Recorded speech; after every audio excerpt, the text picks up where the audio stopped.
कभी नल के नीचे तो कभी तालाब के पास। अरे मेरी नीली वाली लुंगी नहीं दिख रही है। विभा की अम्मा, कहाँ रखी है लुंगी? अरे वो तो विभा ने परसों ही धोकर रखी थी आपकी अलमारी में, देखो वहीं होगी। वो ना मैंने आज धो दी, मुझे लगा कि गंदी हो गई होगी।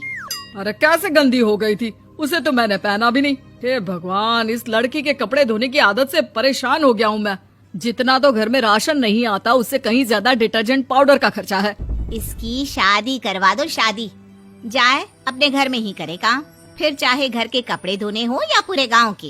हाँ ठीक बोल रही हूँ, देखता हूँ मैं कोई लड़का। वो दिन भी आ जाता है जब विभा को देखने लड़के वाले आ जाते हैं। लड़की मुझे अच्छी लगी। होने वाली सास कहती है, बेटी अगर कुछ पूछना है तो पूछ लो। वैसे तो हमारी लड़की बहुत ही शर्मिली है, जो बोल दो वो मान लेती है, इसे क्या पूछना होगा।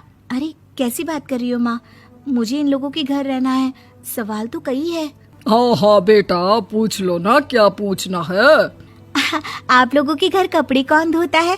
सास का मुंह बन जाता है।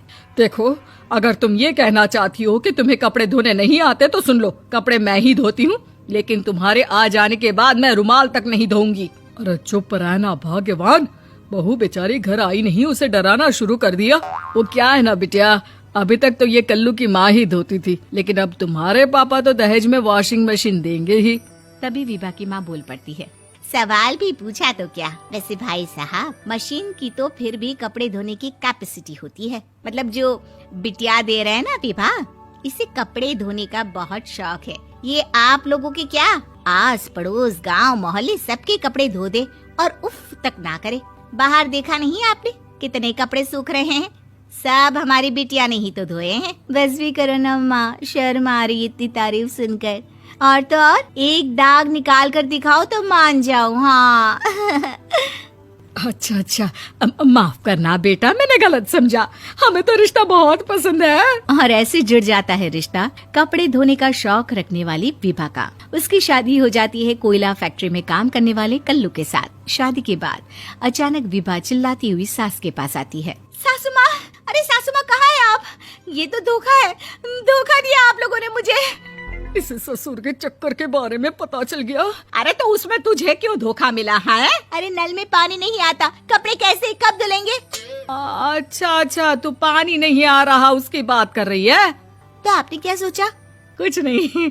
अच्छा हाँ, तेरी माँ ने कहा था कि कपड़े धोने का शौक है तुझे, याद आया मुझे। शौक शौक बोलकर कपड़े धोने वाले मेरे जुनून को कम ना आके सासू माँ, कपड़ा धोना मेरा गुरूर है।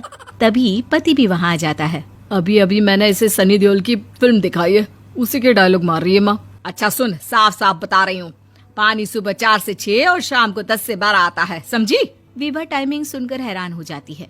ये क्या भूतों का मोहल्ला है? सुबह 4 बजे उठकर कौन कपड़े धोता है? 4 बजे टंकी में पानी जाता है, फिर सारा दिन धोना ना, किसने मना किया? अरे कैसी बात कर रही हैं? 200 लीटर की टंकी में कितने कपड़े धो लूंगी मैं, सुबह ही उठ जाऊंगी मैं। अब क्या था, विभा सुबह 4 से लेकर रात के 12 बजे तक कपड़े ही धोती रहती। एक रोज सास पड़ोस से निकलकर कहीं जा रही होती है कि साथ वाली कहती है, हाँ कल्लू की माँ, जरा ये बताओ कि 2 साड़ी है, 2 ब्लाउज और एक पेटीकोट और एक नाड़े वाला लंबा कच्छा। हाँ तो? अरे तो क्या, कितना लोगी धुलाई ये बताओ। धोबन दिख रहे हैं हम क्या? हमारे पति सरकारी नौकरी से अभी अभी रिटायर हुए हैं और बेटा सुपरवाइजर है कोयला फैक्ट्री में। धोबन समझ रखा है हमें। हाय रे कल्लू की अम्मा, माफ कर दो, वो तो मोहल्ले में यही सब बता रहे थे कि तुमने बहू को कपड़ा धुलवाने के काम में लगा दिया है। सास को पड़ोसन की बात सुनकर गुस्सा आ जाता है। वो घर पहुंचती है जहां घर के बाहर ही इतने सारे कपड़े सूख रहे होते हैं जितने कि किसी धोबन के घर पर। अरे ओ कल्लू की दुल्हन, बाहर निकल। माँ जी यहीं आ जाओ, बाथरूम में चादर धो रहे हैं हम। अरे अभी हम धोते हैं, तुमको बाहर निकलो। ये आस पड़ोस वाले बोल रहे हैं कि हम बहू से कपड़े धुलवा धुलवा कर उसे कपड़ा धोने वाली बना दिए हैं। अरे छोड़ो ना माँ जी, किन लोगों की बातों में आती हो? आस पास के लोगों का तो काम ही होता है कि वो किसी तरह सास बहू को लड़ा दे। बहू सारे घर के कपड़े धोती है, ये क्या कम है? बोलिए। सास को भी लग जाता है कि वो बहू का ये सनकीपन नहीं छुड़वा सकती, इससे अच्छा है कि खुद ही चुप हो जाए। एक रोज सास और बहू मंदिर जाते हैं, जहाँ सास की साड़ी वहाँ खड़ी भीख मांगने वाली से मिलती है। माँ जी क्या बात है, आपकी साड़ी उस भिखारन से कितनी मिल रही है ना? हाँ हाँ देखो तो, दोनों की साड़ी मिल रही है। क्या बात है कल्लू की अम्मा, तुम खुद को तो अफसर की बीवी बताती हो और ऐसी सिंपल सी प्लेन साड़ी पहनकर घूमती हो। सिंपल और प्लेन नहीं है ये साड़ी। तो क्या सोने के धागे से फूल बने हैं?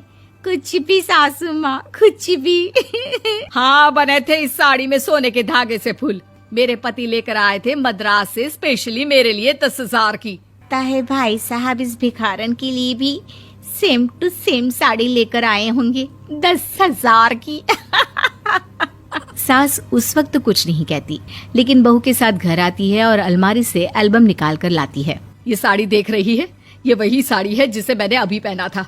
इस साड़ी में ये जो चमकदार फूल दिख रहे हैं ना, ये सोने के धागों से काढ़े गए हैं।